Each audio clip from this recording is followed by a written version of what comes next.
Som. Glória a Deus. Boa noite, igreja. Paz do Senhor, amém. Nós vamos fazer a celebração da ceia depois da mensagem. Vamos fazer agora o nosso momento da oferta. Você que vai ofertar, tome na sua mão. Você que vai entregar o seu dízimo, você que vai entregar a sua oferta. Você que tem crido na provisão de Deus, você que tem entendido que o Deus a qual nós servimos é um Deus abençoador, e é um Deus também que nós devemos gratidão a Ele. E o dízimo e a oferta, irmãos, é também uma demonstração dessa atitude. Então, o que você faça agora, nós vamos estar orando. Senhor, no nome de Jesus, nós trazemos nossas ofertas, os nossos dízimos, demonstração, acima de tudo, do nosso amor ao Senhor, e de uma dependência, Pai, plena, clara, que o Senhor é aquele que tem cuidado de nós, Pai. Abençoa, santifica cada oferta, cada dízimo, aqueles que depositaram em conta, aqueles que estão entregando hoje, Pai, diante do Teu altar, que a janela do céu se abra, Pai, sobre a vida deles, no nome de Jesus, amém.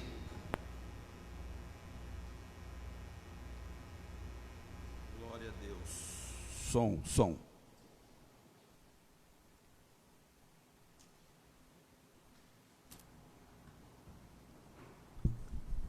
Oh Deus, isso vai acabar logo.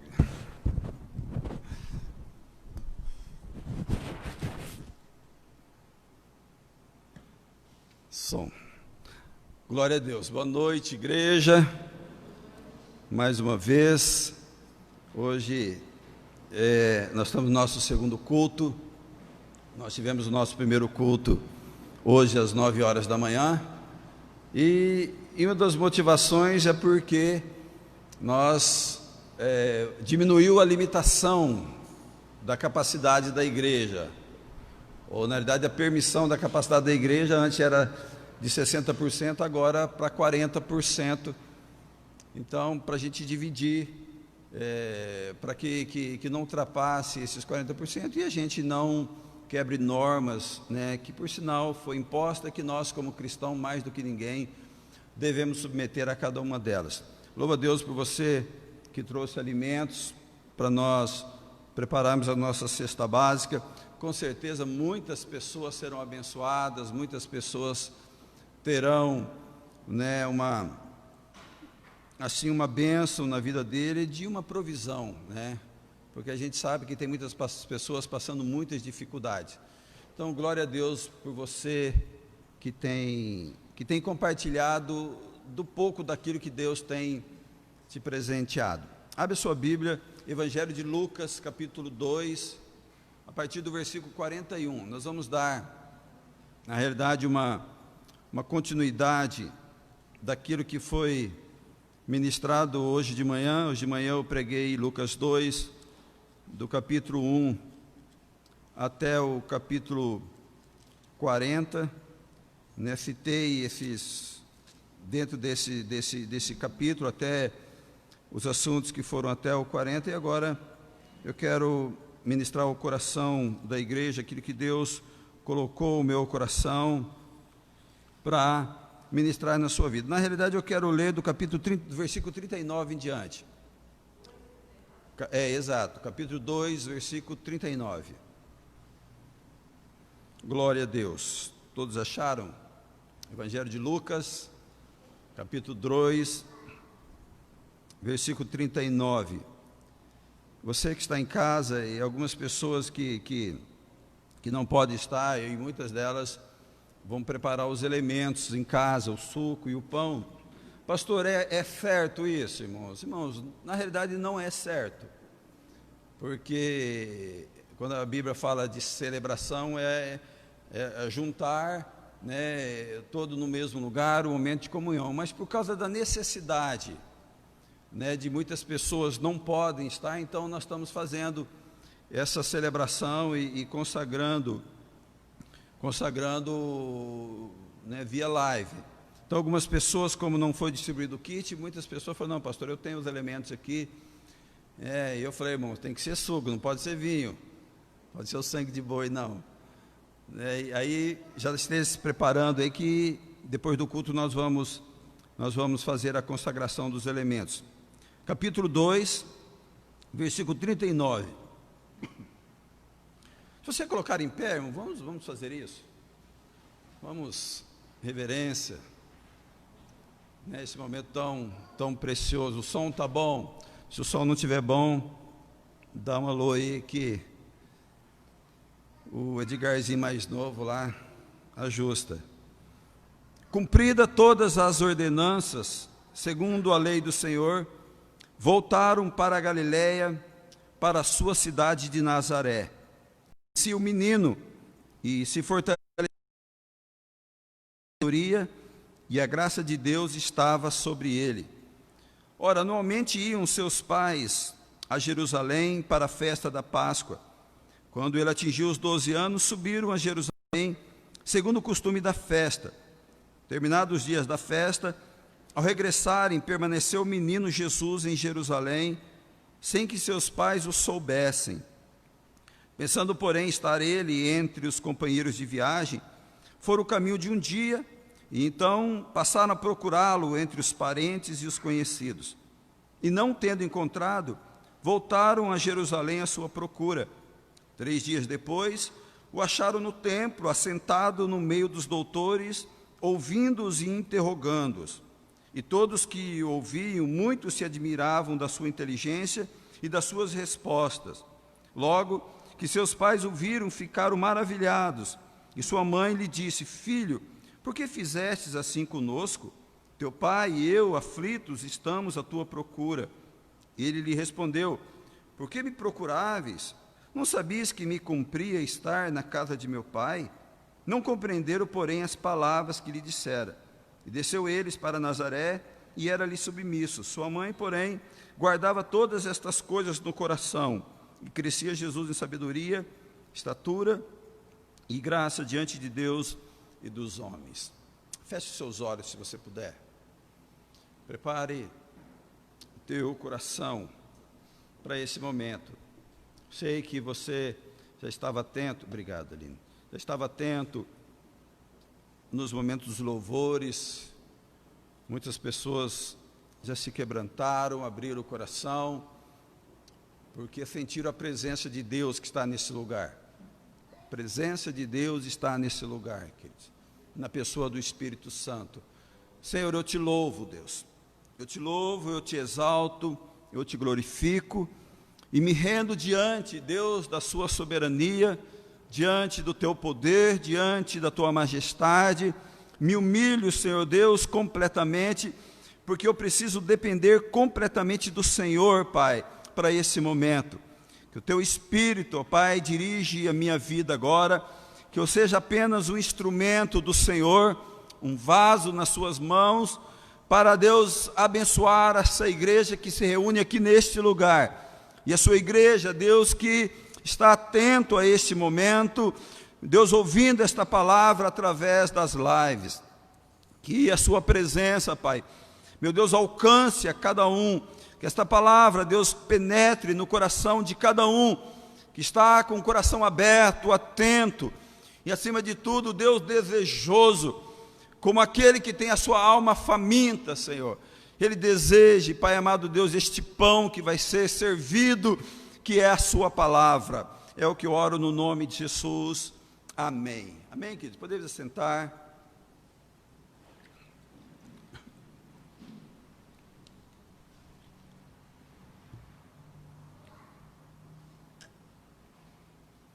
Glória a Deus.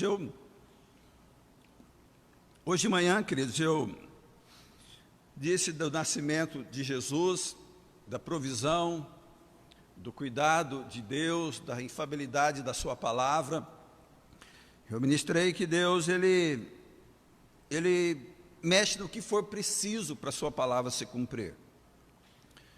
E terminei a mensagem falando que Jesus havia sido apresentado no templo.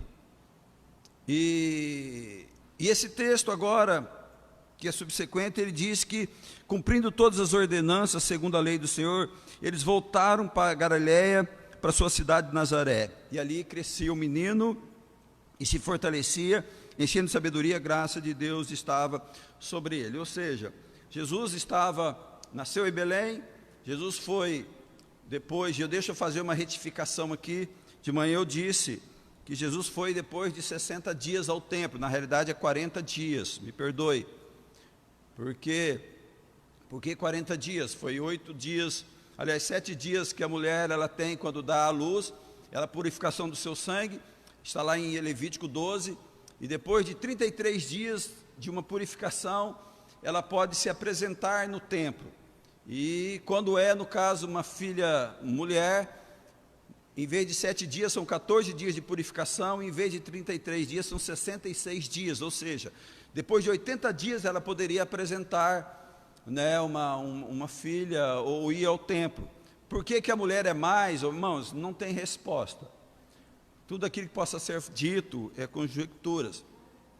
Mas então, Jesus ele volta com os seus pais, ou os seus pais voltam com Jesus para Nazaré, e aqui também deixa eu até dizer algo que eu falei de manhã, até para quebrar, queridos, algo que nós temos feito, e isso é como tradição, não é como uma realidade bíblica. E eu brinquei de manhã que a gente mata sonhos das pessoas. Posso matar sonhos das pessoas ou uma imaginação que a gente traz desde criança, que é o presépio com os magos na manjedoura, né? Todos nós, aliás, nós fizemos até um teatro, né, Lucimar? Fizemos um teatro onde os magos trouxeram presentes, né, para Jesus na manjedoura. Mas na realidade, queridos, isso não é uma verdade. Na verdade, não é a verdade, é bom, né? Jesus ele vai para o Egito depois que ele já tinha voltado para Nazaré. Isso você vê lá em Mateus. Tanto que quando Herodes manda matar as crianças, porque ele foi enganado pelos magos, ele mandou matar as crianças de 2 anos para baixo. Ou seja, quando Jesus foi para o Egito, ele já tinha de 1 ano e meio a 2 anos de idade. Então, o presente que os magos levou, que é uma realidade, não foi na manjedoura, foi em Nazaré, na casa de José e Maria. Você vê isso lá em Mateus capítulo 2, que os magos entram na casa e ali ele entrega os presentes. Mas não vai deixar, não acredito que seja pecado também você fazer um presépio e colocar os magos na manjedoura. Mas não é uma verdade bíblica, isso é algo que foi nos passado, mas não tem uma verdade bíblica. Então, diz aqui que ele cumpriu todas as ordenanças segundo a lei do Senhor, e ele voltou para Galiléia, ou seja, para Nazaré, e ali Jesus, depois ele vai para o Egito, ele volta e ali ele cresce. E agora ele está com 12 anos de idade. E com 12 anos de idade, os seus pais, eles vão para Jerusalém para a celebração de uma festa. O judeu, ele tem, na verdade são 7 festas, que são 3 festas que se dividem em 7, porque tem umas que são 3 festas junto, que é a festa da Páscoa, as festas do tabernáculo e a festa de Pentecostes.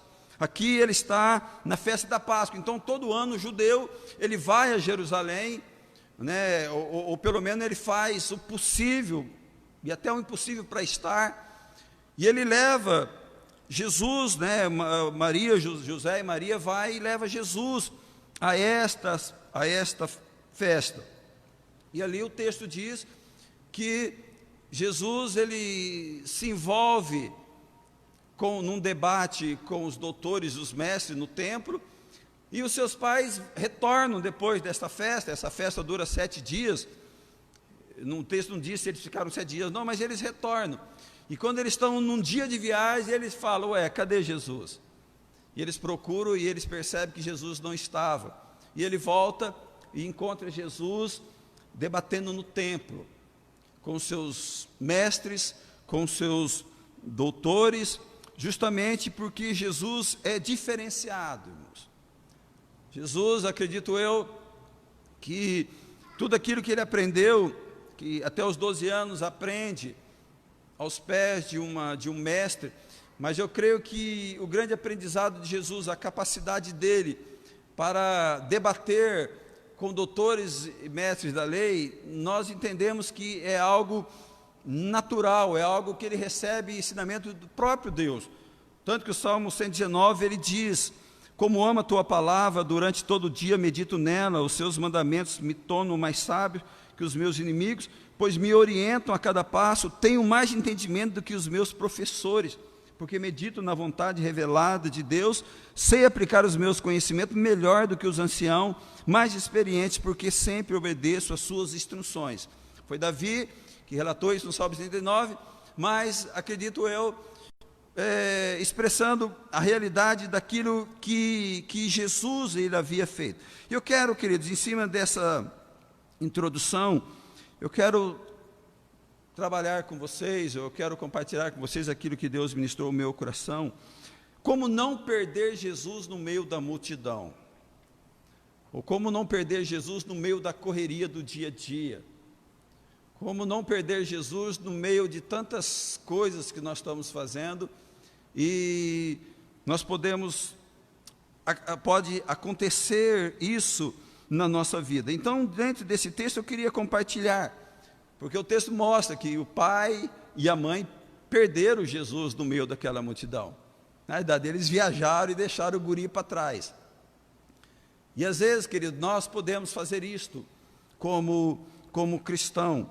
Quando é que eu posso perder Jesus, queridos, no meio da multidão, ou no meio da circunstância, ou no meio dos problemas? Primeiro, irmãos, quando o nosso coração está endurecido. Quando o meu coração ele está endurecido. Porque quando o meu coração endurece, irmãos, eu perco a sensibilidade espiritual.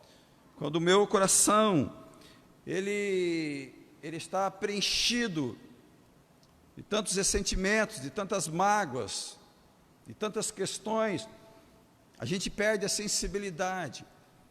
A gente acha que Jesus ele está do nosso lado e a gente nem percebe que ele não está dos nossos lados. A gente acaba não sentindo a falta de Jesus, porque a gente está tão cheio de preocupações, tão cheio de situações que preenche, esse espaço. A parte B do 42 diz que os pais não notaram a sua falta. E o texto diz, irmãos, que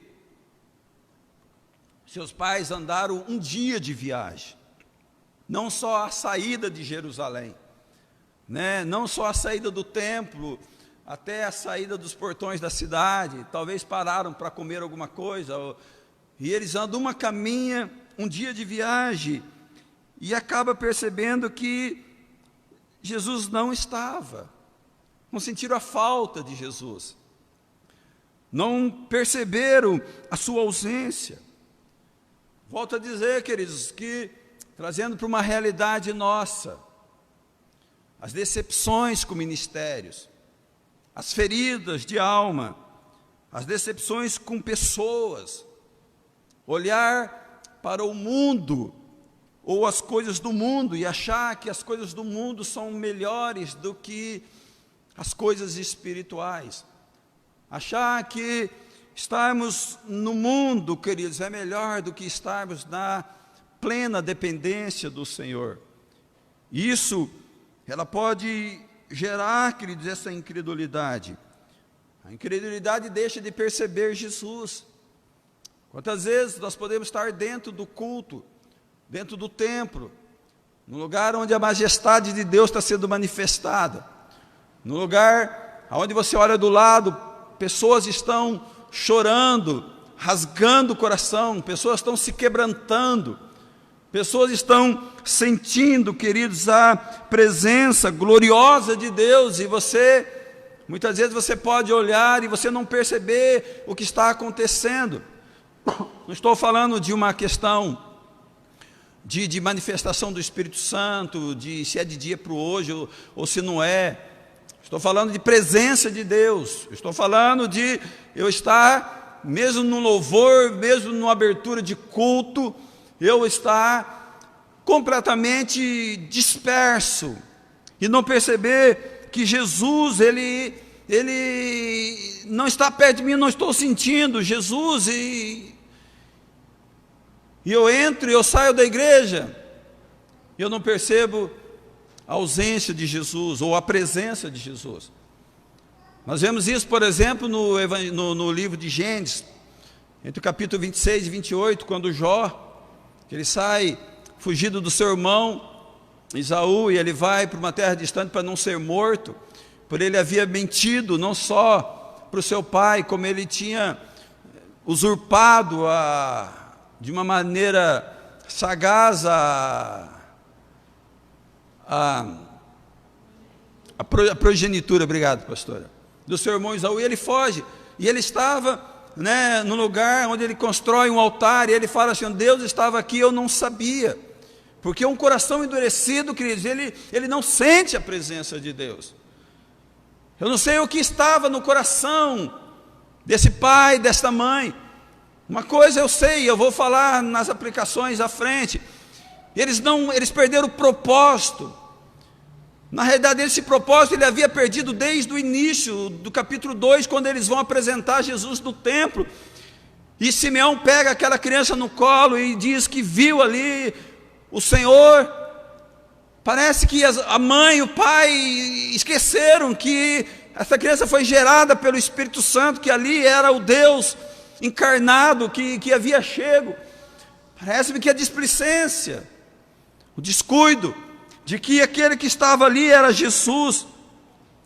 Isso pode acontecer conosco, queridos. A gente entrar dentro de uma vida religiosa, dentro de um vir e ir à igreja, dentro de uma carteirinha de membro, dentro de um batismo, como se o batismo salvasse alguém. Na verdade, o batismo nas águas, irmãos, é uma demonstração de que eu morri para o mundo e eu estou vivendo em Deus, mas é uma demonstração de prática, porque o que nos salva é estarmos em Cristo a todo momento, é nós estarmos nele a todo momento. Não é estarmos numa igreja, não é apenas ouvirmos uma palavra, por mais que esta palavra gere fé ao coração. Nós podemos, queridos, por diversas circunstâncias, perder Jesus de vista. Não adianta eu dizer que eu sou cristão, não adianta eu achar que eu sou cristão e Jesus não está mais perto de você. Jesus não participa, querido, de lugares que muitas vezes muitas pessoas querem estar. Jesus não vai em lugares que muitas pessoas que diz que é cristão vão. Certa feita, o pastor Hernando Dias Lopes, pregando numa cidade, eu já comentei isso, diz que, falando que crente não vai em balada, crente não vai em festa mundana, que crente não vai nesses lugares, e a juventude daquela igreja era uma juventude formada por universitários resolvidos financeiramente. E ele questionou o pastor Hernandes, falou: pastor Hernandes, a nossa igreja é uma igreja de uma mente aberta, a nossa igreja não é uma igreja aprisionada. E a única coisa que o pastor Hernandes disse, falou assim: o dia que você estiver num lugar desse, se você puder dizer que você está aqui para a glória de Deus, aí eu concordo com o que você está falando, porque o lugar que eu estou, queridos, o lugar que eu venho estar, se eu não puder dizer eu estou aqui para, com certeza Jesus não está naquele lugar. Então, queridos, nós precisamos não esquecer disso. Nós não podemos esquecer que os pais de Jesus, ele acostumou, como eu disse de manhã, a alma farta pisa o favo de mel. Eles estavam com o próprio Deus encarnado, e eles conseguiram esquecer o Deus encarnado numa cidade. Nós temos que estar atentos, queridos, nós temos que estar atentos. Em nome de Jesus, nesta noite, não sei como que está o teu coração, se o teu coração está incrédulo, mas eu quero clamar nesta noite, queridos, que você permita Deus trabalhar no teu coração.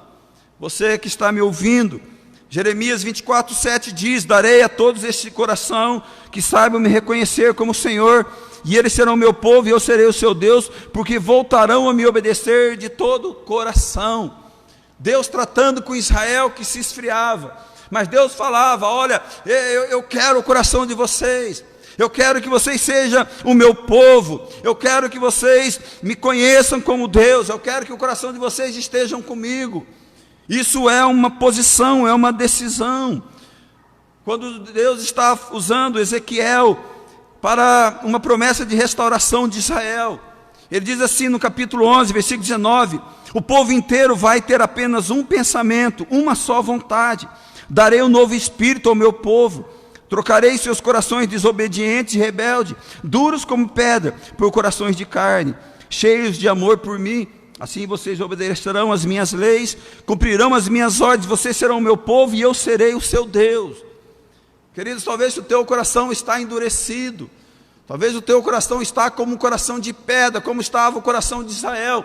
O Deus que eu estou anunciando aqui, queridos, nesta noite, Ele troca o coração de pedra, Ele coloca um coração de carne, ou seja, um coração que se quebranta, um coração que se arrepende, um coração que se volta novamente para Deus, um coração que deseja realmente viver uma vida de uma dependência plena do Senhor, porque o Senhor Jesus, Ele restaura vida espiritual. E eu quero, queridos, profetizar nesta noite, se há alguém aqui, por mais que nós já temos aí umas 4 semanas, né, irmão Simar, que Deus tem dado mensagens nesse sentido, de dar-me o teu coração, filho meu, vinde a mim, vós que estáis cansados e oprimidos, e outros textos que têm sido aplicados, irmãos, porque o tempo a qual vivemos é um tempo, irmãos, de nos voltarmos para o Senhor. Não é um tempo de nós esquecermos, não é um tempo de nós perdermos Jesus no meio da multidão, não é um tempo de nós perdermos Jesus, irmãos, no meio de uma pandemia, que na realidade é o momento que mais precisamos estar junto, e Ele pode trazer isso. Você pode, durante este momento que você está aqui, já falando: Deus me dá um coração de carne, alma. Se há algum ressentimento, se há alguma mágoa que foi deixado, seja por pessoa, seja por liderança, seja por ministérios, seja por quem, queridos, vai ferir o nosso coração. Por mais que palavras duras possam vir dele, jamais ela vem com o propósito de ferir o nosso coração. Na realidade, ele vem para nos transformar, para nos deixar próximos dele cada vez mais. Nós perdemos Jesus, podemos perder Jesus na multidão, quando deixamos de olhar só para Ele.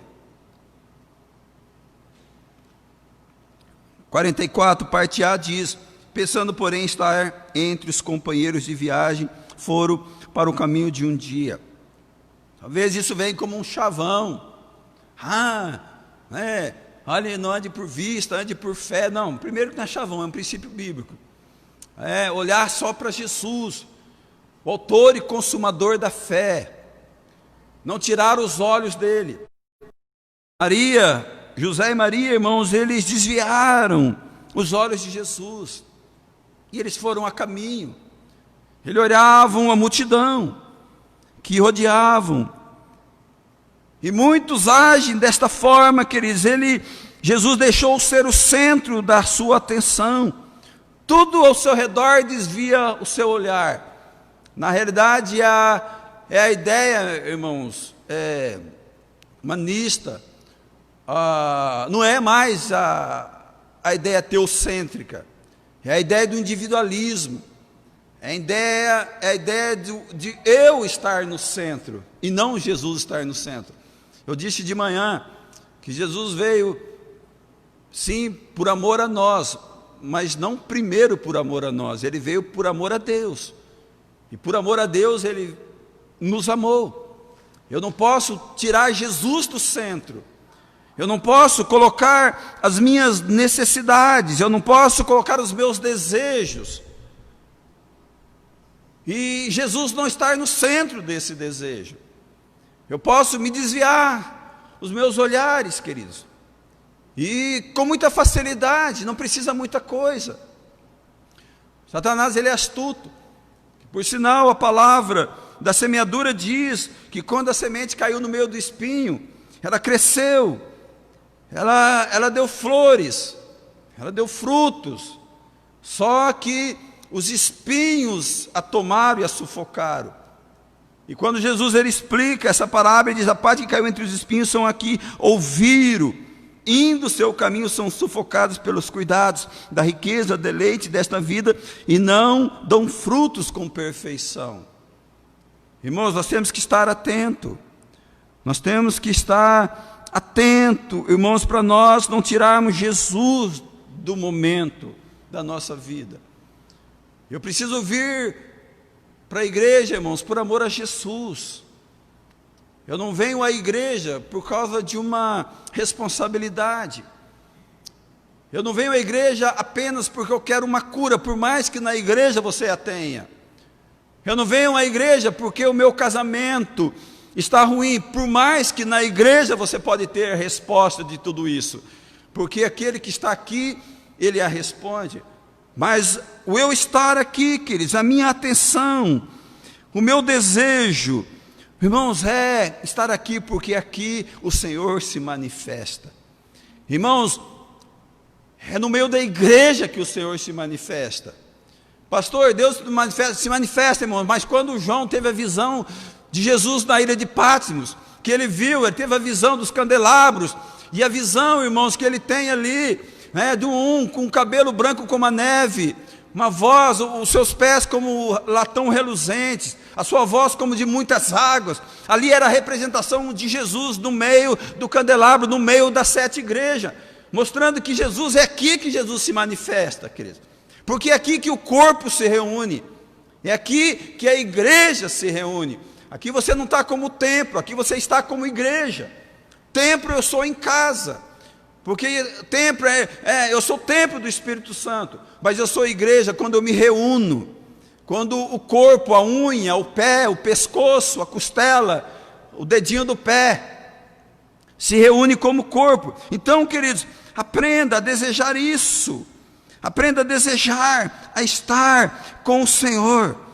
Não deixe, queridos, que os problemas, as lutas, o mar revolto da sua vida faça com que você tire os olhos de Jesus.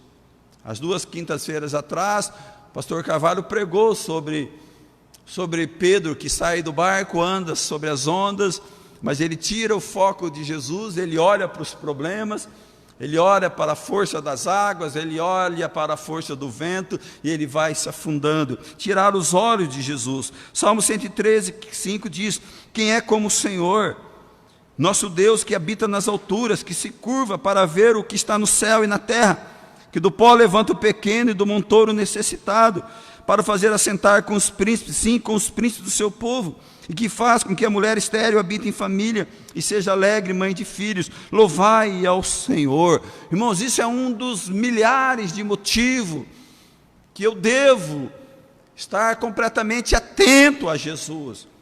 Ele pode, irmãos, se levantar do pó. Você que está necessitado, você que está triste, você que está aflito, você que está com problemas insolucionáveis, né? Ele pode resolver, queridos, porque ele faz da mãe estéril, da mulher estéril, mãe de filhos.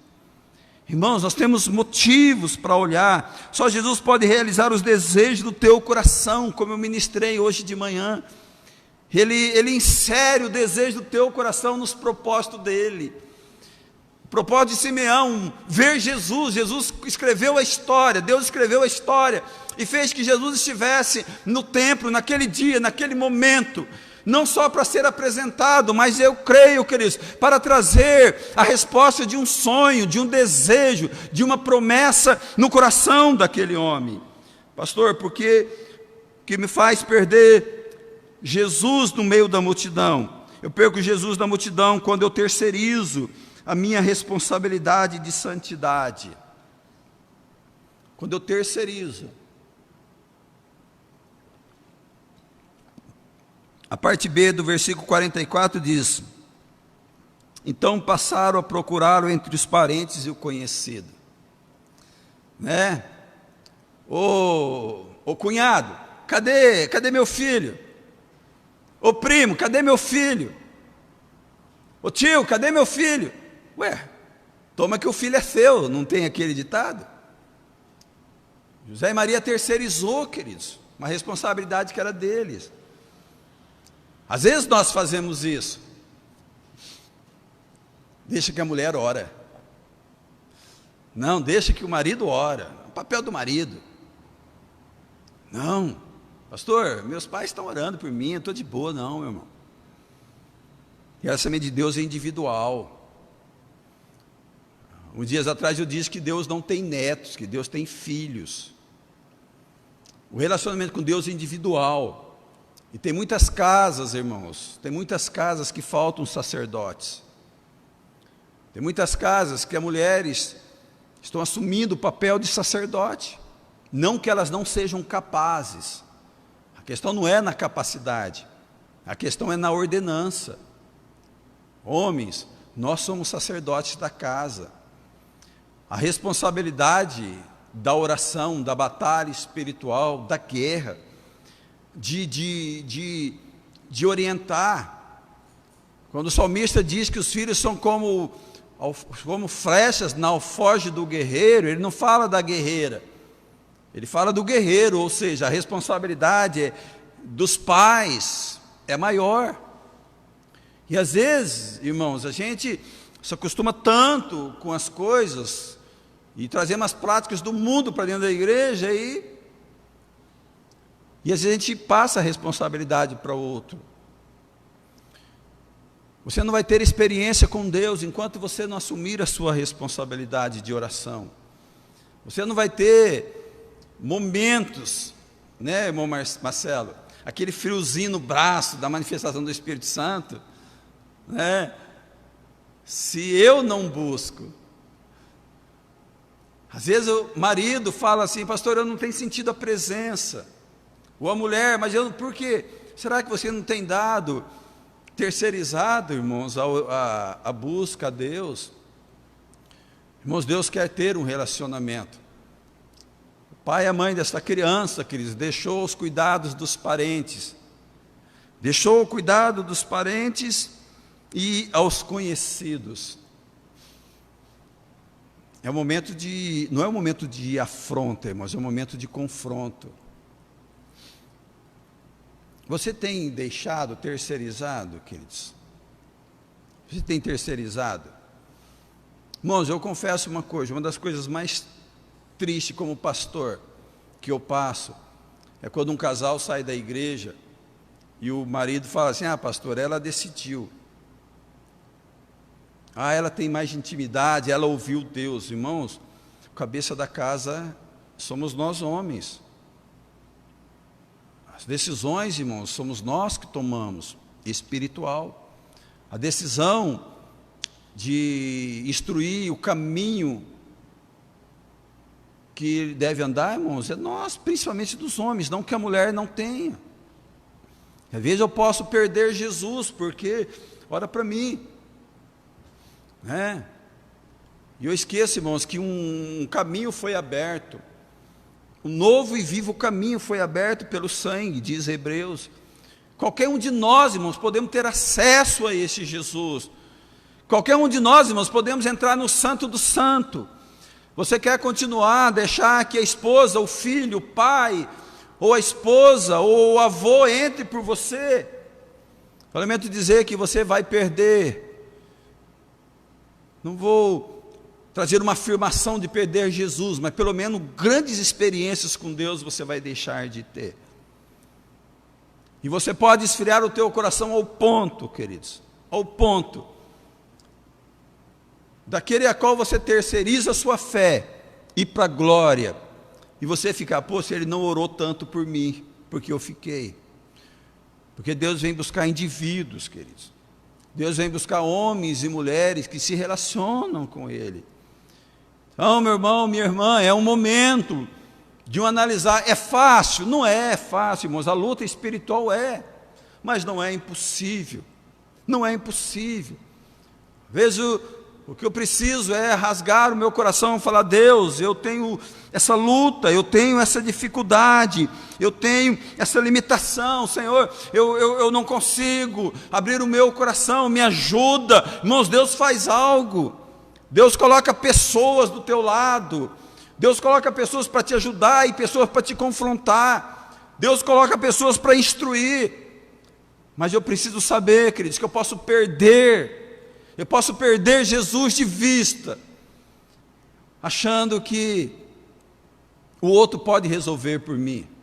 Quantos pais mandam filhos para a igreja e ficam em casa? Aí quando cresce, os filhos se desviam e falam onde eu errei. Não quer dizer, queridos, que nós fazemos de tudo, trazendo, intercedendo, clamando, orando, suplicando. Não quer dizer que os nossos filhos não possam tomar decisões diferentes, porque ele chega um momento que as decisões eles vão tomar. Ele vai ter um momento deles que eles vão ter que assumir e não terceirizar. Mas quando eu me omito, irmãos, o papel de sacerdote, de instruir, de testemunhar, de dizer a verdade do Evangelho, meus irmãos, eu posso sofrer as consequências disso. A melhor coisa, irmãos, é a família viver o Evangelho junto. Então Deus diz que na realidade, queridos, eu tenho certeza que é algo de Deus ao teu coração, porque na realidade esse item aqui eu coloquei, agora era umas 5 horas da tarde. Até ontem que eu estava desenvolvendo essa mensagem, e hoje no início da tarde não havia, mas Deus colocou isso para me dizer para a igreja: você que está me ouvindo, não terceirize. O pastor não vai te levar para o céu, quem vai te levar para o céu é você aceitando Jesus como Senhor e Salvador. Seu filho vai para o céu se o seu filho buscar a face de Deus. Deixa Deus trabalhar, queridos, no teu coração. Eu perco Jesus da multidão quando eu deixo de seguir os seus passos. Versículo 44. Pensando, porém, estar entre os companheiros de viagem, foram ao caminho de um dia, então passaram, procuraram entre os parentes e o conhecido. Ou seja, queridos, eu não o acompanho. Irmãos, muitas vezes nós tomamos decisão e falava: Jesus, vem comigo. Ou vai dizer que você nunca viajou e falar: Jesus, estou saindo de viagem, está marcada, vem comigo. Você nunca disse isso?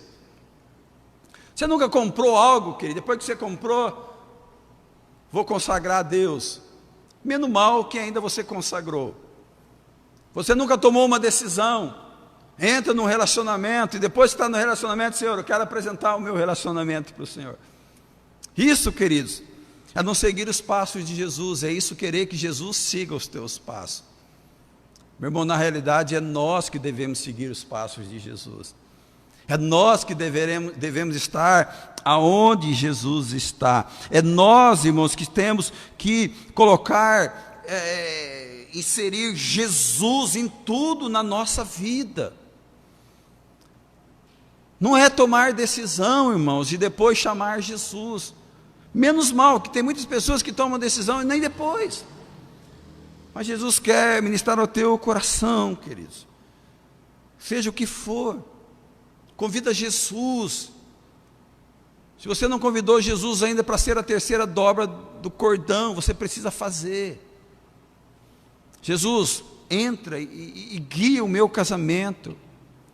Deus entra, Deus me ajuda nessa circunstância. Senhor, eu vou fazer um negócio. Senhor, o que o Senhor acha? Devo fazer ou não? Tiago, ele fala, né, o homem compra, vende, e ele nem sabe se ele vai viver amanhã. Na realidade, nós temos que orar e falar: Deus, se o Senhor quiser. O livro de Jó, queridos, ele fala algo interessante. Jó 23, do 11 ao 14, diz, Jó falando, né, respondendo aos seus amigos: andei cuidadosamente pelo caminho de Deus, sem me desviar dos seus passos. Ou seja, ele estava indo atrás de Jesus.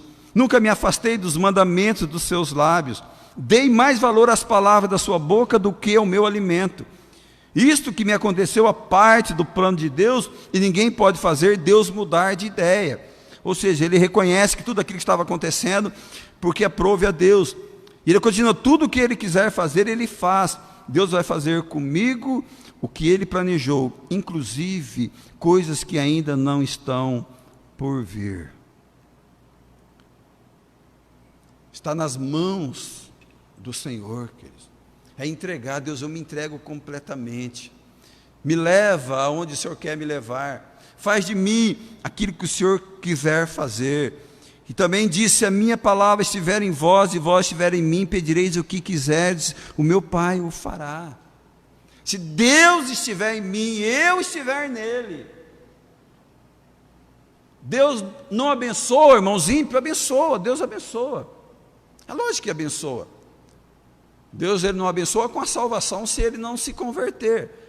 Mas quantas vezes na igreja chega uma pessoa que nunca entrou numa igreja, nunca confessou Jesus, na realidade era ateu, vivia no pecado, ele chega na casa do Senhor e naquele momento, Deus conhece o momento, o desespero daquela pessoa e Deus o abençoa. Mas o plano de Deus, irmãos, é abençoar quem está nele. O plano de Deus, irmãos, é abençoar quem vive para ele. E para encerrar, nós perdemos Jesus na multidão quando nós esquecemos os seus propósitos e de quem realmente é Jesus. Como eu disse no início, Jesus, irmãos, ele estava cumprindo o seu propósito na casa do Pai. Jesus estava com 12 anos, e Jesus, ele estava ali debatendo com os sacerdotes, ele estava ali debatendo com os mestres, ele estava ali debatendo com os doutores. E quando ele é questionado pela sua mãe, ele está falando: não, eu estou fazendo a vontade do Pai, eu estou na casa do Pai. A mãe perdeu o propósito. A mãe, volto a dizer, ela esqueceu que ela não estava criando, queridos, uma criança qualquer. Ela estava criando uma criança. E esta criança, na realidade, era o Filho do Deus Altíssimo. Esta criança é aquele que viria a morrer na cruz do Calvário. Esta criança é aquela que daria a sua vida por nós, morreria, mas ressuscitaria ao terceiro dia. Aquela mulher, ela perdeu o propósito. Volto a dizer, irmãos, muitas vezes nós perdemos o propósito da salvação. Muitas vezes nós olhamos Jesus somente aquele, volto a dizer, como um mago, como aquele com uma varinha de cordão, chega, seja feito. Ou seja, aquele que eu só venho e peço: Deus me dá isso, Deus me dá aquilo, Deus me dá aquilo, e se Deus não me dá, eu saio da presença dEle. Se Deus não faz, eu desisto. Quantas pessoas falam: pastor, eu vou sair da igreja porque nada está acontecendo. Ele esqueceu o propósito, irmãos. O propósito de eu e você estar aqui, meu irmão, é saber que um dia Jesus vai vir buscar a mim e a você. Eu posso sim buscar cura, eu posso buscar riqueza, eu posso buscar tantas coisas, mas o propósito de Deus, irmãos, para mim e para você, é salvação. Se eu olhar Jesus como apenas alguém que me traz respostas para o meu dia a dia, alguém que sara as minhas dores, alguém que alega o meu coração, alguém que me dá mais um gás para viver uma semana, alguém que entra na minha casa e muda a minha esposa, ou muda o meu esposo, e muitas vezes ele não percebe que o problema é ele mesmo. Deus, alguém que quer uma prosperidade, mas nem é fiel, nem entende o propósito. Alguém que vê uma igreja como um ajuntamento, e não um lugar de santos, justificados pelo sangue do Cordeiro. Esse homem e essa mulher, irmãos, perderam de vista o propósito. E eles foram questionar. Talvez ele disse: o que você está fazendo aqui, guri? Por que você não foi atrás de nós? E ela demorou a entender, queridos, que ali Jesus já estava no início daquilo que Deus estava para fazer por ele. Perder Jesus na multidão. Não perca, queridos. Não perca. E não perca quem Jesus é.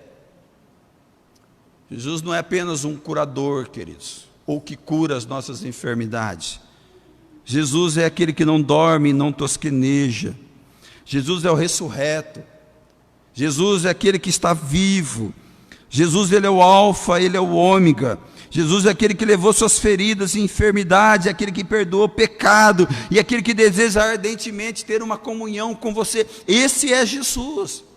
Enquanto você vê Jesus como apenas aquele que traz resposta, você pode se perceber no meio deste caminho, queridos, que Jesus não está tão perto quanto você imagina. Por mais que Ele é acessível, por mais que Ele deseja andar ladinho com você, por mais que Ele deseja, queridos, estar te levando até nos braços, se for necessário. Mas eu preciso realmente desejar isso no meu coração. E isso é uma escolha pessoal. Curva a sua cabeça, queridos. Eu não sei se algum desses pontos falou com você, você que está aqui ou você está na sua casa. Talvez a realidade da tua vida é que você tirou os olhos de Jesus. Quem sabe o teu coração está endurecido, meu irmão. Um coração endurecido te leva para o inferno, porque Deus, Ele não habita num coração endurecido. A Bíblia diz que as nossas iniquidades faz separação entre nós e o nosso Deus. Pastor, o que eu faço? Rasga o coração. Pastor, eu não consigo perdoar. Olha para Jesus. Jesus perdoou a mim e perdoou você. Nem todos nós aqui nascemos em berços evangélicos, queridos. Nem todos nós aqui vivemos uma vida longe de promiscuidade, longe de pecado. A maioria de nós, na realidade, viemos do mundo. A maioria de nós, irmãos, viemos de um mundo de iniquidade. Mas o dia que nós chegamos para Jesus e nos arrependemos, Ele perdoou a cada um de nós. Por que eu não posso perdoar alguém? Quando Ele fala da parábola do devedor, do credor, Ele diz que, Ele fala daquele homem que não perdoou o seu conservo. Jesus fala que ele seria entregue a verdugos e atormentadores. Meu irmão, rancor no coração só vai te levar ao desespero. Rancor no coração te leva à insônia, te leva a tantas loucuras, sendo que a única coisa que você precisa fazer é rasgar o coração diante do Senhor. Talvez o que falou o teu coração é que você tem tomado decisões, e não é você que está seguindo Jesus, mas é Jesus que tem seguido você. Você tem achado que Jesus está indo atrás de você como um cachorrinho que te acompanha. Não, querido, Jesus não faz isso. É eu que tenho que seguir os seus passos. Então que você fale com Ele nesta noite, fala: Senhor, eu vou mudar a minha atitude.